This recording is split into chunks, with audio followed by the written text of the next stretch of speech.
For over a decade now, minimalism was in, right? Minimalism was the way to go when it comes to home decor. But I think things are about to change now. And I think it's our turn. Maximalism is making a comeback. You want to know what it is? Well, stay tuned and watch.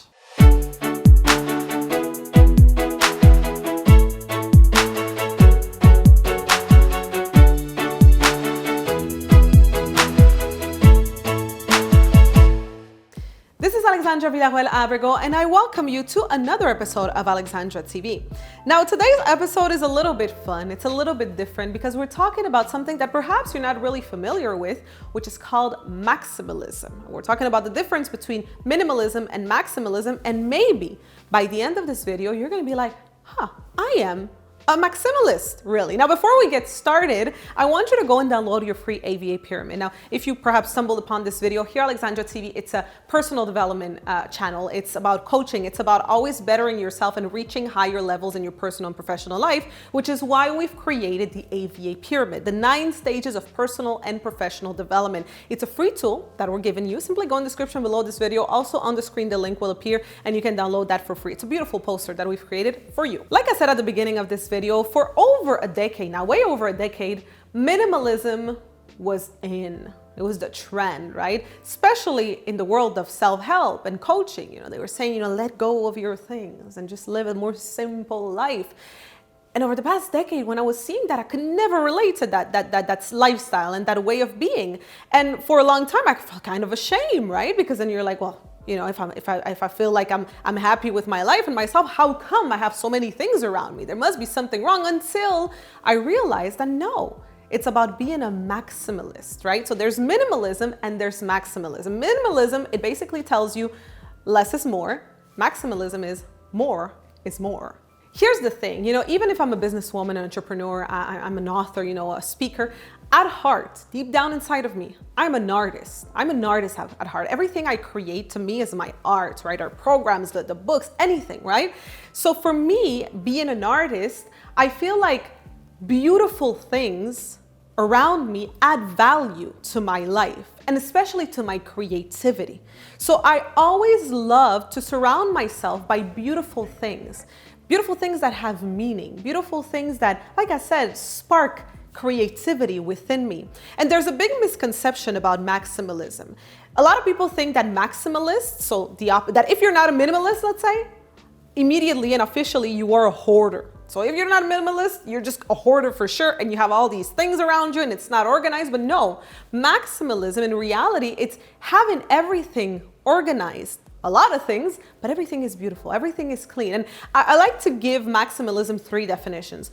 The first one is a treasure hunter. As a maximalist, I consider myself a treasure hunter. There's nothing that I love more than to go to the flea market. I love going to the flea market. I love going to garage sales and finding treasures. To me, one of the biggest important events every year is the Old Montreal Antique Show. So in Montreal, where I live, the Old Montreal Antique Show, to me, it's like I look forward to that event every single year because I go there and I find treasures, things that have a history to it, things that have meaning to it, and I surround myself by these things. Also, being a maximalist is being a museum curator in a way, right? Because like I said, it's not about being a hoarder. It's not like in my house, things are not organized. To the contrary, I have a lot of things, but they're all organized, they're all beautiful. They all have their own spot. And I remember years ago when I moved here in my penthouse, my best friend came to visit me for the first time that she came to see the place, and already had, some things around. And actually it's Paola, a lot of you talk to her because she works at the customer service. And the first thing she said, she was like, oh my God, it's like a museum. Your house is like a museum. Not only with the way that it looks and the quality of the materials that we have here, but also about the things. I love for people to come to my home and for my home to represent me, right? To represent my life, the place I've traveled to. I like to have conversation sparkers everywhere around me, right? I like for people that come over for dinner so that we can, and they see something and they say, what is this thing in your entryway bathroom or in your living room? And then it sparks a beautiful conversation about something, about a story that marked a certain point in my life, right? So like I said, as maximalists, first of all, we are treasure hunters. We are museum curators, but also we are art collectors. I love art. Whether it be a piece of art that costs thousands of dollars or just a piece of art that costs a few dollars, right?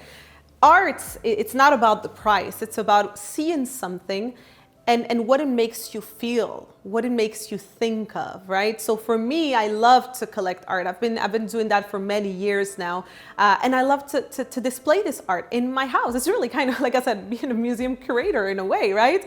So to me, that's what maximalism is. It has nothing to do with being a hoarder. It has nothing to do also with what a lot of people who are minimalist snobs, I like to call them, who are gonna say, oh yeah, people who have a lot of things, it's because, you know, they need those things to feel good. No. It's just they make me feel good. So why not? You know, why not? And the last thing that I wanted to share before we end this episode, and let me know, by the way, in the comment section if you can relate to this, right? Because for me, when I heard about the term maximalism, I was like, that's me. That's exactly it. For such a long time, I did not know. I was like, you know, I'm not a minimalist. I just like to have things around me. I cannot relate to minimalism, but that's okay, right? So let me know in the comment section if you think you found the word that describes you, right? But as I was preparing for this episode, I was, you know, it got me thinking, and as a coach, right, and as a teacher in a way, you know, through our programs, we teach a lot of different concepts about spirituality and different things. I started to think about, okay, so what makes some people be minimalists and really love that way of living? And how come other people are like me and are maximalists? Like what creates the difference? And I don't know why, but it got me thinking about nature. I realized that the people that I know in my life who are minimalists and like the minimalism lifestyle are usually people who love, let's say, the ocean, maybe even the desert, right? They love the desert too. So I started to really think about this, and then I was like, isn't it interesting that the people that I know who like me love maximalism? We love, let's say, the forest and the mountains, right? But here's the thing. The ocean and the forest and the mountains and the desert, they're just as beautiful. They're just different places on the earth, right? Different, how can I say, segments of nature and of planet Earth, but they're all beautiful. No one can say, oh no, this is better than the other. No, because it's subjective, right? So I started to think and realize, yes, since I was a child, I've loved the forest. I've always, you know, since I was little, I used to play in the forest, play, you know, with the insects on the floor. And, you know, I love the colors and the plants and the flowers and the trees. And it's so full of things, right? So full of things, the forest. Same thing for the mountains too. I know the ocean is beautiful, the desert is beautiful, but it's to me at least, I prefer the forest and the mountain, which I know is surprising to a lot of people because a lot of people love the ocean, the desert and all of that. But you have to understand that this is the thing, whether you're a maximalist or a minimalist, it's okay. There shouldn't be any judgment casted upon anyone, right? It's just your preference. And I think the best way to describe it is really that, is looking at, so if you're a minimalist, and let me know in the comment section if you think that this theory could be true, but a lot of people that I know that are minimalists, they like the ocean. They like that clean, you know, sites where it's the water and the sand, and it's clean, it's beautiful still. The desert too, right? Everything is clean, it's beautiful. People who are maximalists, we like things that are full, right? The forest and with the animals and all the things, right? Same thing for the mountains. And the last thing that I'm gonna say before ending this video, it's about that, you know, a forest, if you love forests and mountains, it's full, right? It's full of things. And for me, that's why I'm a maximalist, because I like not only to have a full house, right? To have beautiful objects all around me, of course, organized, right?